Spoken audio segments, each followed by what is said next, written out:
Daily Tech News with Alan Smithson.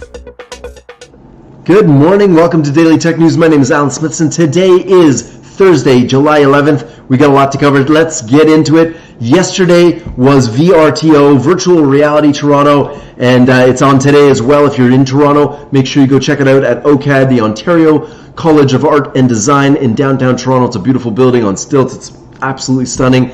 And inside that building are some of the smartest minds in virtual reality, storytelling, and also the technology. Yesterday, I had the distinct pleasure to see Ashley and Dan Blair talk about a new haptic sensor that they built into a lightsaber. They 3D printed a lightsaber, put some haptics in it, and so when you're moving it around, it's actually tracking using your hand tracking, using the Quest, and you can feel the lightsaber in your hand. It's absolutely incredible. So pushing the limits of haptics, of VR, and of augmented reality. It's a really cool conference. It's all about the art and the science of it all, and I'm really just grateful for everybody to be at that, and it's great to see old friends. I've been going to this conference for a decade now, so it's there's some OGs, some new blood. It's very exciting. So if you're down in Toronto, check out VRTO, Spatial Media World Conference.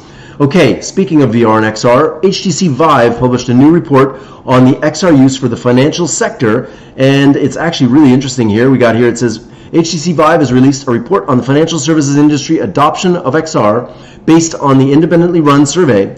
In a report titled XR Technology, only 2 years after implementation at their firm, XR applications in the financial industry, findings reveal that 92% of professionals surveyed saw a positive ROI from XR technology only 2 years after implementation of their firm. Additionally, a significant majority, 82%, expect their company to increase investments in XR technology in the next 5 years. They surveyed 400 financial services professionals, and they found 84% of professionals found that introduction of XR to the training programs have positively impacted the employee skill development. 77% said XR has improved customer experiences, and 80% agreed that XR has increased operational efficiencies. So, okay, what do we got here? Let's go over to this. Let's close that. This is more virtual reality. So this is a mixed reality for flying a drone. So if you're learning how to fly a drone and you want to do it before you get the drone so you don't crash them, because I've had a bunch of drones and they crash, check it out. This is called Liftoff XR Drone. You can pick different drone styles. Now, the only difference between this and the only thing I would caution you is that, the controls on a drone will be different than your controllers on a VR headset, but you can get used to the feel of it, up and down, left and right, and you can fly in your own space in XR. Look at that. Well, let's see. Can you hit it? That's so cool. So yeah, Liftar XR drone. Super cool stuff.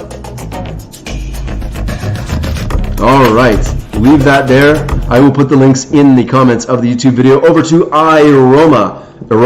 iRoma? Get it? A new dimension in experience scented movies and scented shopping.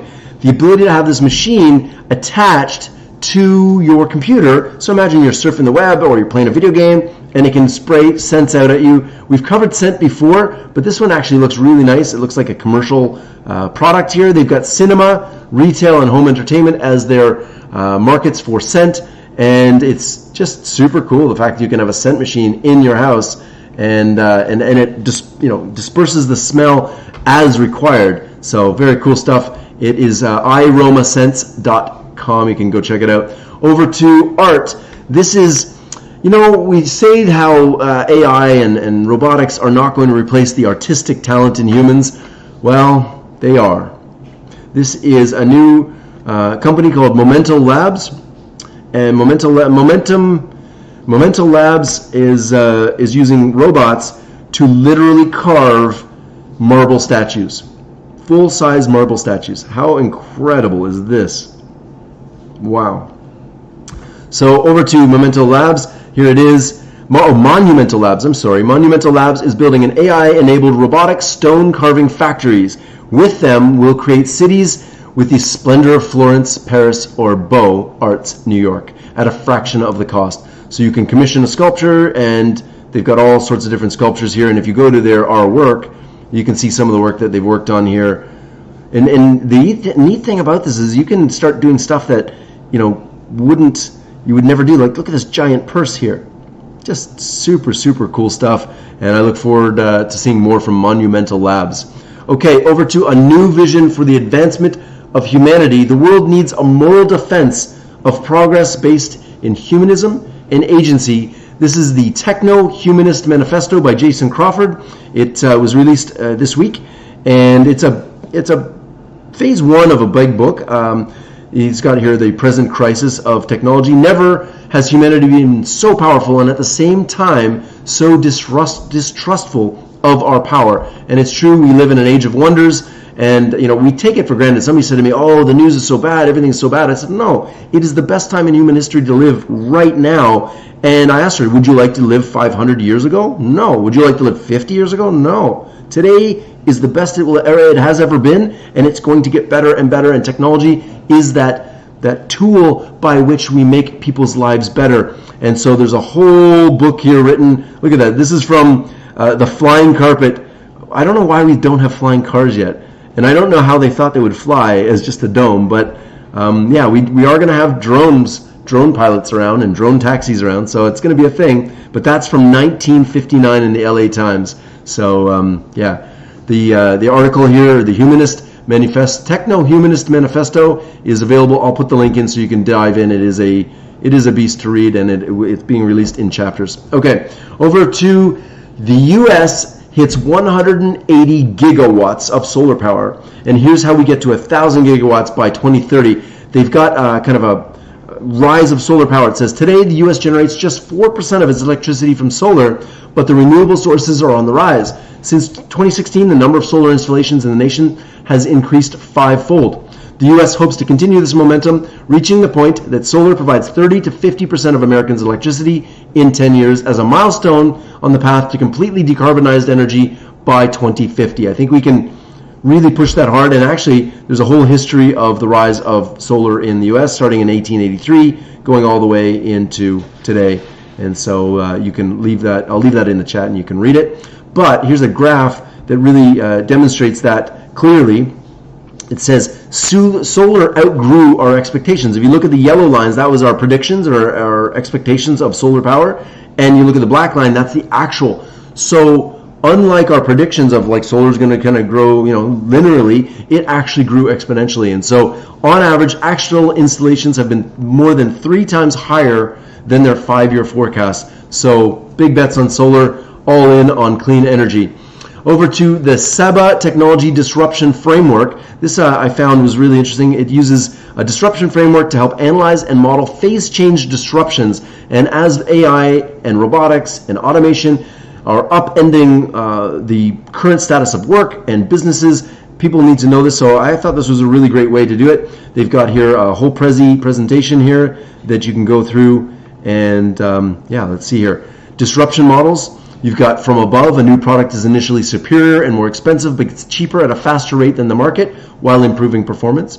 You have architectural. A new product radically changes the way products are serviced and produced, managed, delivered, and sold. From below, a new product is initially inferior to mainstream products, but improves its performance while decreasing its costs at a faster rate than incumbent products.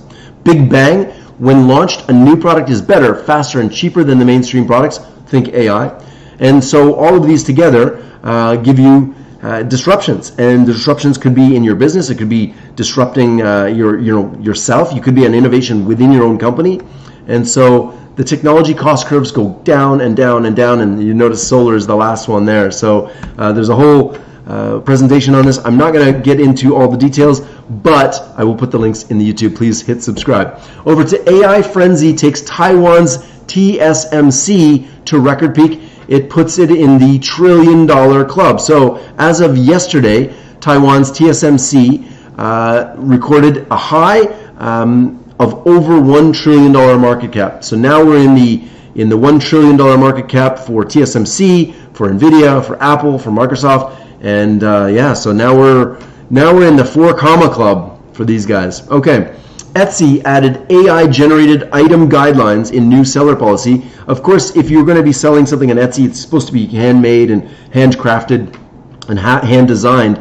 And so, Etsy's been grappling with the influx of generic junk and AI-generated products on its platform.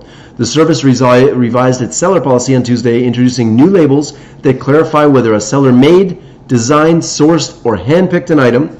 This marks the first time it has dealt directly with artificial intelligence in its seller policy, in addition to clear guidelines around what the site does and does not accept, and it's setting a new set of creativity standards requiring sellers to classify more than 100 million items on the platform with clear labels that state the level of human involvement that went into the product. Wow, we're there, folks. When robots are making marble statues and Etsy needs to change their AI policies, we've hit the runway for automation. You were on 22 different drugs? Yeah. This was just a comedic thing that they took a baby and used AI to kind of replace the face, but I'll let you watch it here. At one point, you were on 22 different drugs? Yeah. Like, what happens? All the same time, like day, week, or are you just taking drug after drug? What happens, maybe not all at the same time, but like when I got sober. At one point, you were on... It's so weird to see that coming out of a baby. Awesome. Okay, over to more AI. This is using AI to animate your old photos, and I think you can probably do this with Sora. You can probably do it with any of the large language model video models, but check it out. Take an old photo, it clears it up, and adds motion. How cool is this if you have a picture of your grandkids or your grandparents? It just brings photographs to life, and I love that. I thought that was really cool. Speaking of AI, OpenAI and Ariana Huffington are working together on an AI health coach. Health data obsessives are getting a new tool.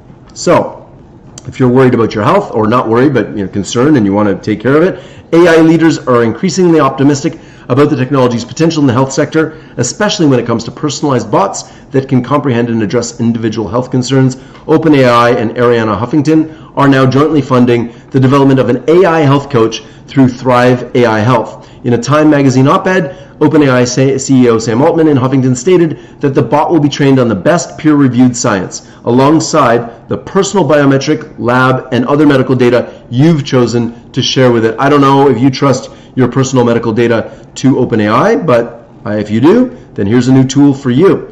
Okay. Now, speaking of OpenAI, Microsoft and Apple just this week gave up their board observer seats on OpenAI's board amid regulatory scrutiny. And it said Microsoft and Apple have decided not to sit on OpenAI's board amid regulatory scrutiny facing ChatGPT. It says OpenAI's largest investor received an observer seat on the board last November. The cloud computing and software giant is said to have given up the role on Tuesday. Apple, for its part, was likewise expected to become a board observer, but has reportedly reversed course. And this comes at a time when Microsoft and OpenAI are facing scrutiny from antitrust regulators in both the US and European Union. The AI provider's partnership with Microsoft is reportedly a particular focus. Microsoft provided OpenAI with about $13 billion worth of funding and cloud infrastructure in exchange for a share of its profits, and has about 49% of its profits, but it doesn't own shares in OpenAI. So it's a very strange partnership, and one we'll keep an eye on. I think it was done probably to avoid antitrust regulation. That's it. That's all I got. That's it. That's the end. That is Daily Tech News for today. Amazing. It was such a great day full of great stuff, and I'm looking forward to tomorrow. We'll see you again tomorrow. This has been Daily Tech News with Alan Smithson.